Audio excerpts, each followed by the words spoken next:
A long time ago, I was a breakfast cook at a Holiday Inn in Livonia, Michigan. And I was a pretty good cook, but I wasn't a great cook. And every once in a while I would get overwhelmed with all of the orders coming in, and I'd shout out to Betty, "Betty, help me out, will you please?"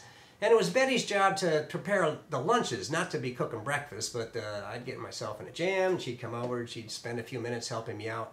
And one day when I got all caught up, I said, "Betty, thanks a lot, I really appreciate it." And she looked at me and she said, just don't quit.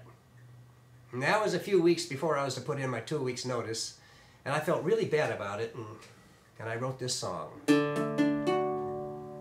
Well, it was back home in Michigan, I had me a job, trying to save up some cash. Stuck in a kitchen for 8 hours a day, cooking sausage, burning bacon, slinging hash. Well, it was there that I met her, a short order cook. She'd brighten my gloomiest days. Well, I'd call out the orders and handle the grill while Betty was flipping the eggs. Betty is a sweetheart of the Holiday Inn. Betty, she is the best, the greatest damn cook that ever flipped an egg in the north, south, east, or west.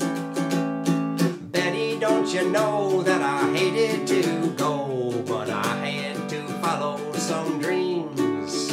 And though we're apart, there's a place in my heart for Betty, my short order queen. One of these days I'll be going back home, see my family and all of my friends.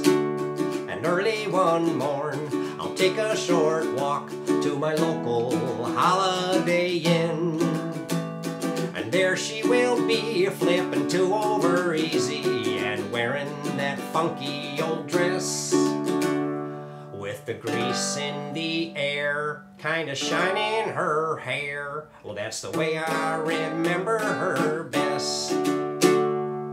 Betty is the sweetheart of the Holiday Inn. Betty, she is the best, the greatest damn cook that ever flipped an egg in the north, south, east, or west.